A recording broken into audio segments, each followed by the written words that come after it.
সমস্যার সঠিক জ্যোতিষ বিচার ও প্রতিকারের মাধ্যমে সমাধানে এক ও অনন্য মাতৃসাধক জ্যোতিষী শ্রী দেবরাজ শাস্ত্রী। তার মহাশক্তি কবজে যে কোনো সমস্যার দ্রুত সমাধান করুন। মাতৃসাধক জ্যোতিষী শ্রী দেবরাজ শাস্ত্রী। নমস্কার, আশা করি ভালো আছেন।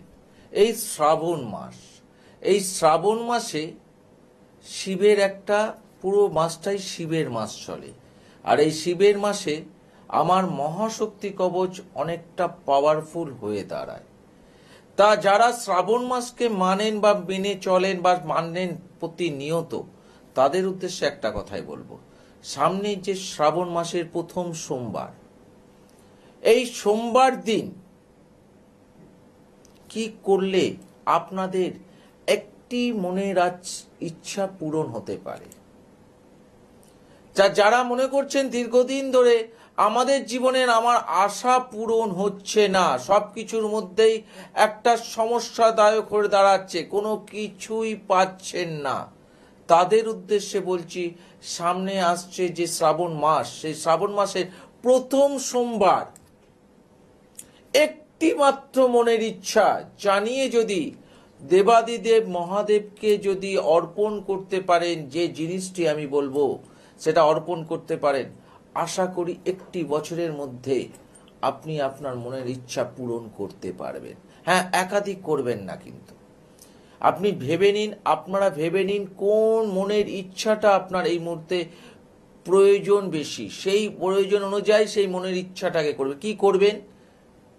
শ্রাবণ মাসের প্রথম সোমবার এক মুঠো আতপ চাল নেবেন। আতপ চালটা দেখে নেবেন যেন গোটা হয়, গোটা গোটা করে বেছে একটা জায়গায় একটুখানি চাল করবেন। সেখান থেকে এক মুঠো আতপ চাল নিয়ে মনের ইচ্ছা জানিয়ে দেবাদিদেব মহাদেবের মাথায় অর্পণ করুন এবং সঙ্গে দিন গঙ্গা জল।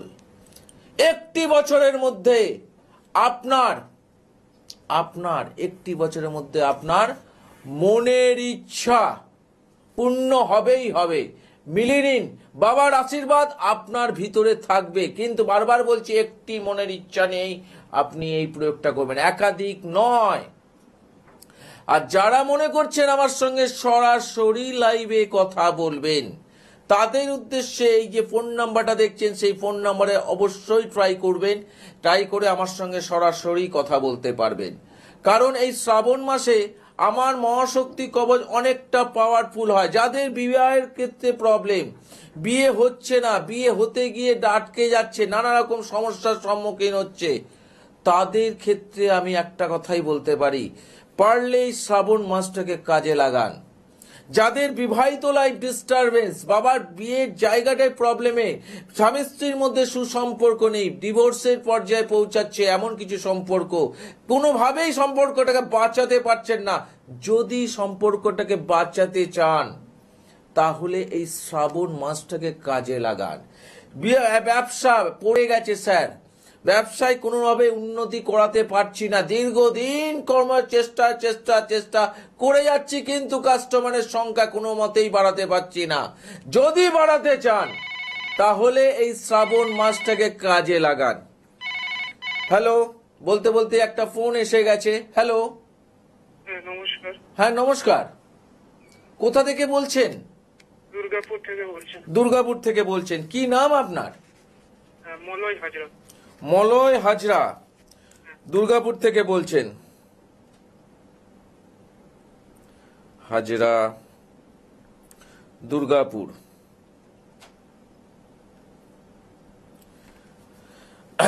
আপনার রাশি জানা আছে?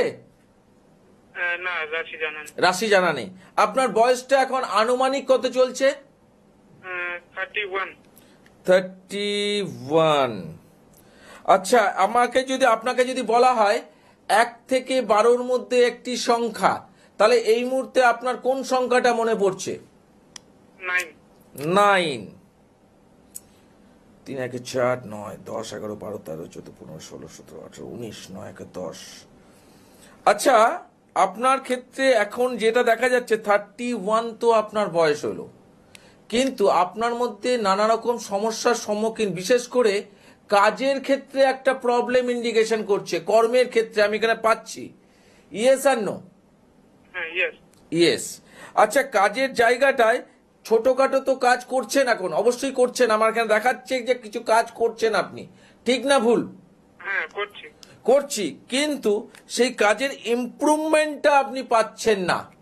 একদমই। ইমপ্রুভমেন্ট পাচ্ছেন না। কাজের মধ্যে যেটা দেখাচ্ছে 3-4 পরিশ্রমটাও অনেক বেশি হচ্ছে, কিন্তু মাইনাপত্রটা সেই তুলনায় কিন্তু বেশি পরিমাণ পাওয়া যাচ্ছে না। 2-3 জনের কাজ একার উপরে প্রেশার নিয়ে কাজ করছি স্যার, কিন্তু কাজের ইমপ্রুভমেন্ট যেটা বলা হয় সেই ইমপ্রুভমেন্টটা পাচ্ছি না। এটাই আমার মনের একটা আশা, যেটা নিয়ে আমি ফোন করেছি আপনাকে। একদমই ঠিক। আচ্ছা, আরেকটা জিনিস আমি একটুখানি বলো, মলয় হাজরা বলে আমার একটা ক্লায়েন্ট আমার কাছে দুর্গাপুরে এসছিল, মলয় হাজরা বলে 31। কোন জায়গা থেকে ফোন করেছো তোমরা? দুর্গাপুরে?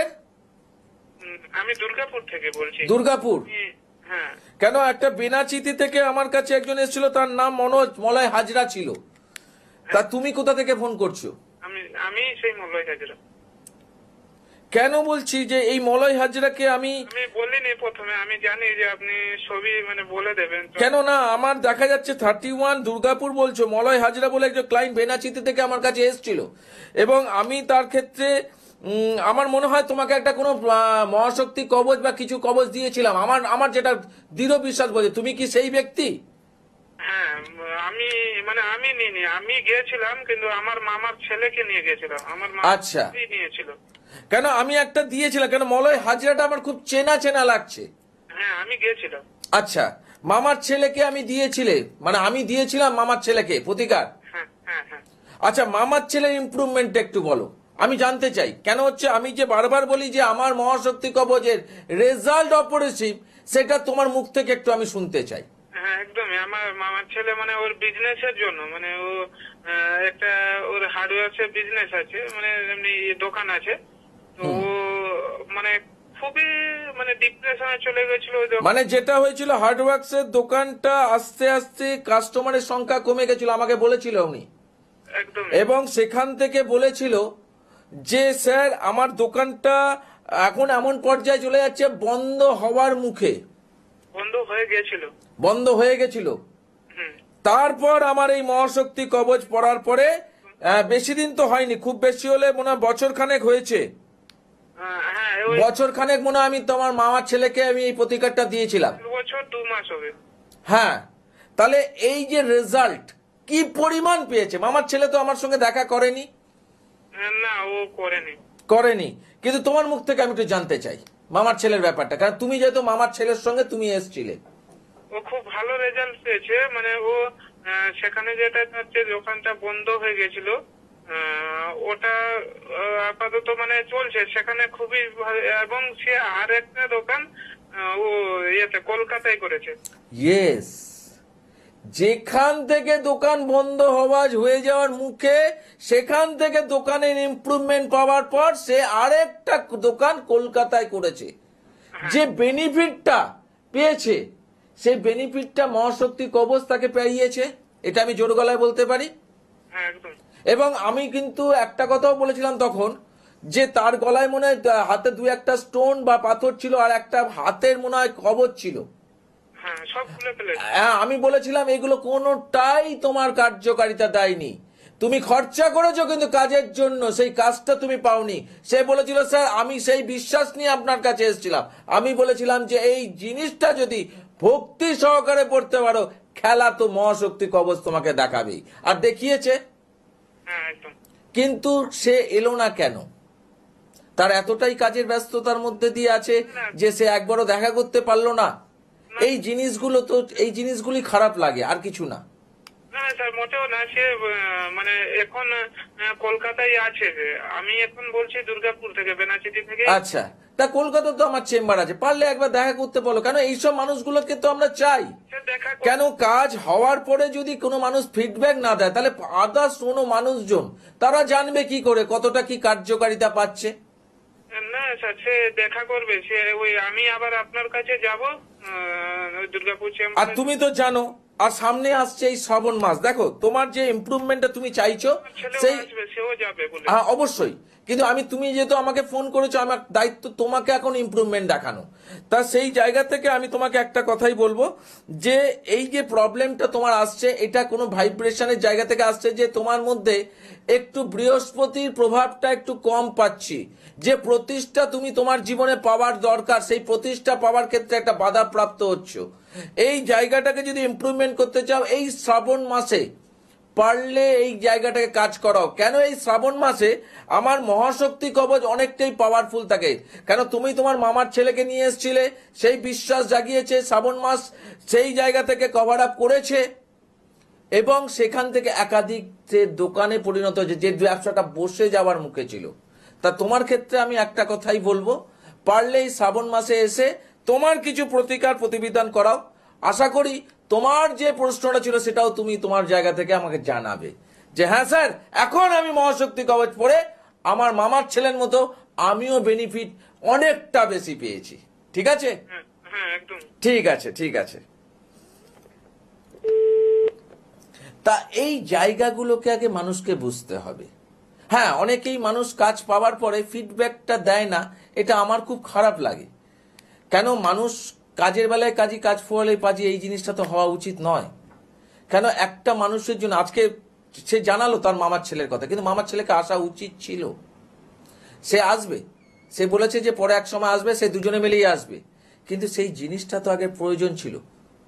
কেন মানুষজনকে এইভাবে তো কাজ করানো যায়, মানুষজন এইভাবেই তো মহাশক্তির আওতায় এসে মানুষজন এইভাবেই কাজ পেয়েছে। এই যে ব্যক্তিটা আমাকে ফোন করেছিল তাকেও আমি বলেছি এই শ্রাবণ মাসে যদি তুমি করাতে পারো, তুমিও একটা টাইমে ফোন করে বলবে স্যার আমি এখন অনেকটাই ভালো আছি।